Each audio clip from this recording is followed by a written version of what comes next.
Hey everyone, welcome back to my channel. I hope आप सब अच्छे होंगे। इंडियन पॉलिटी की सीरीज़ में आज का हमारा टॉपिक है पार्लियामेंट्री कमेटीज़। तो देखिए, जो हमारे पार्लियामेंट का जो वर्क होता है वो काफ़ी कॉम्प्लेक्स होता है, और जो हमारे मेंबर्स होते हैं हर फील्ड में हर मेंबर का एक्सपर्टाइज नहीं होता है।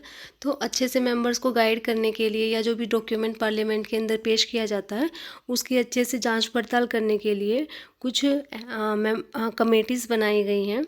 तो कौन कौन सी कमेटी है हमारे पार्लियामेंट के अंदर और कौन सी कमेटी का क्या काम होता है वो सब हम इस वीडियो में हम पढ़ने वाले हैं। फर्स्ट है कि पार्लियामेंट्री कमेटीज़ क्या होती हैं। ये क्या होती है, डिटेल स्क्रूटनी, यानी जो जितने भी लेजिस्लेटिव मैटर्स होते हैं हमारे, जो बिल पेश होता है, बजट पेश होता है या कोई और डॉक्यूमेंट है, तो उसकी अच्छे से जांच पड़ताल करना इन कमेटीज़ का काम होता है। अब कंडीशंस भी होती हैं कि कौन सी कमेटी पार्लियामेंट्री कमेटी है या कौन सी कमेटी सिंपल कमेटी है। तो पार्लियामेंट्री कमेटीज़ की कंडीशन क्या है कि इनको स्पीकर या चेयरमैन के द्वारा अपॉइंट किया जाता है या फिर मेंबर्स के द्वारा इनको इलेक्ट किया जाता है। Work under the direction of the speaker और चेयरमैन। लोकसभा के केस में स्पीकर के अंडर में काम करते हैं ये, और राज्यसभा के केस में चेयरमैन के अंडर में काम करना होता है। Present its report to the house और टू द स्पीकर और चेयरमैन। तो अपनी जो रिपोर्ट है अच्छे से जांच पड़ताल करने के बाद जो रिपोर्ट होती है या तो वो डायरेक्ट हाउस के अंदर पेश करते हैं या फिर स्पीकर और चेयरमैन को सौंपते हैं। Has a secretariat provided by Lok Sabha और राज्यसभा। हर एक कमेटी को अलग से सेक्रेटेरिएट सचिवालय प्रोवाइड किया जाता है राज्यसभा और लोकसभा के द्वारा। अगर क्लासिफिकेशन की बात करें तो मेजरली इनको 2 कैटेगरीज में डिवाइड किया गया है। फर्स्ट है स्टैंडिंग कमेटीज़। ये परमानेंट कमेटीज़ होती हैं। इनको जो कमेटीज़ बनाई जाती हैं वो मोस्टली 1 ईयर के लिए बनाई जाती है। उसके बाद फिर से मेंबर्स का इलेक्शन होता है, सिलेक्शन होता है या नॉमिनेशन होता है। तो पीरियोडिकली बनती रहती हैं कमेटीज़। तो ये कॉन्टीन्यूस बेसिस पे काम करती है। नेक्स्ट है एडॉक कमेटीज़। ये टेम्परेरी होती है। टेम्परेरी का मतलब है, अगर किसी टास्क के लिए कोई कमेटी बनाई गई है और जब वो टास्क कंप्लीट हो जाता है, उस वर्क के कंप्लीट होने के बाद ये कमेटीज़ एग्जिस्टेंस में नहीं रहती हैं, इनको एबोलिश कर दिया जाता है। नेक्स्ट अब पढ़ेंगे हम स्टैंडिंग कमेटीज़ के बारे में।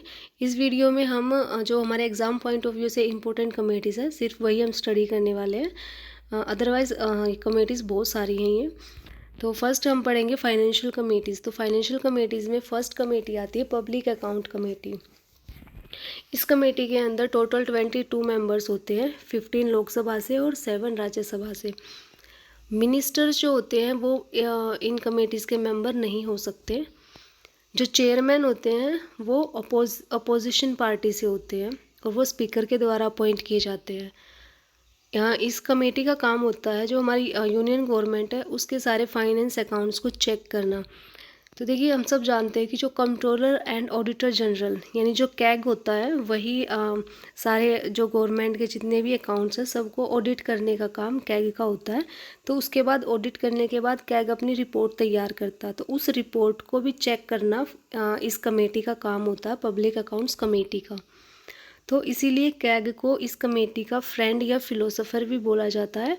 एक दो बार ये एग्ज़ाम्स में पूछा गया है कि कौन सी कमेटी का फ्रेंड कैग को बोला जाता है, तो वो है पब्लिक अकाउंट्स कमेटी। नेक्स्ट है एस्टीमेट कमेटी।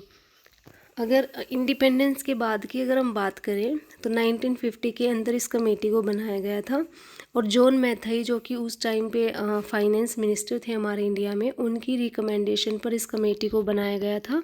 इसके अंदर 30 मेंबर्स होते हैं और सभी के सभी लोकसभा से होते हैं। ये क्वेश्चन भी बनता है कि कौन सी ऐसी कमेटी है जिसके अंदर सभी के सभी मेंबर्स लोकसभा से होते हैं, तो वो है एस्टीमेट कमेटी। अगर चेयरमैन की हम बात करें तो जनरली जो रूलिंग पार्टी होती है उसी से चेयरमैन को अपॉइंट किया जाता है और उस स्पीकर के द्वारा ये अपॉइंटमेंट होती है। मिनिस्टर मेंबर नहीं हो सकते इस कमेटी के अंदर। जो टर्म ऑफ ऑफिस होता है वो भी 1 ईयर का होता है। इस कमेटी का काम होता है जो बजट क्या होता है, बेसिकली जो भी हमारे रेवेन्यूज़ होंगे आने वाले ईयर में या जो भी एक्सपेंडिचर होंगे उनका एस्टिमेशन बनाया जाता है, स्टेटमेंट तैयार की जाती है। तो उसी की अच्छे से जांच पड़ताल करना एस्टिमेट कमेटी का काम होता है। नेक्स्ट है committee on public undertakings.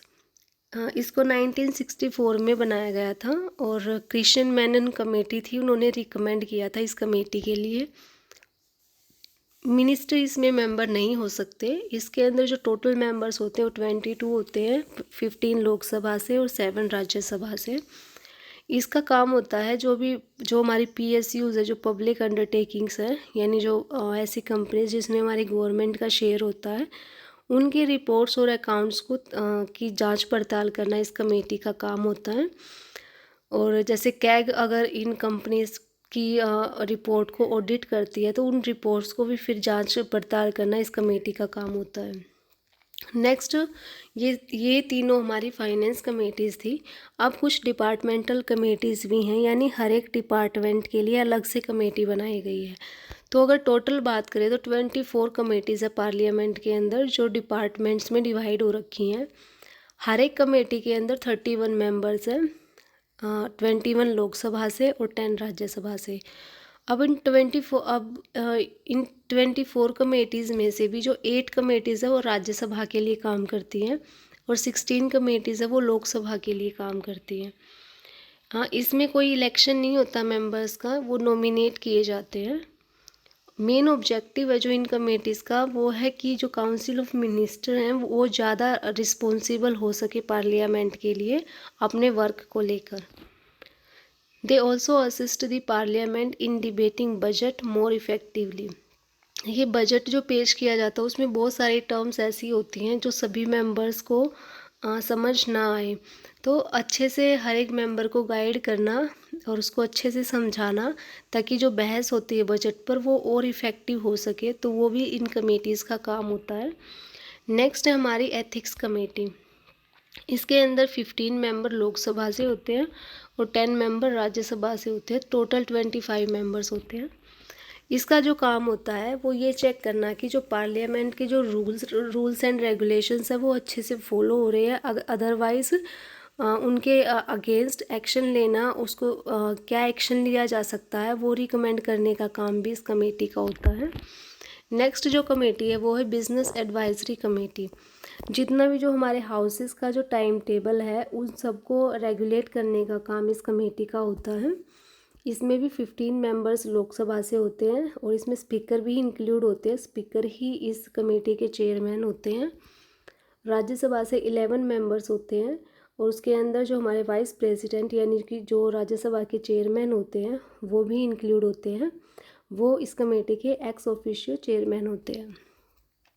So thank you, it's all about this video. अगर आपको लगे कि वीडियो हेल्पफुल है आपकी प्रिपरेशन में तो प्लीज़ लाइक करें, शेयर करें और सब्सक्राइब करें चैनल को। Thank you.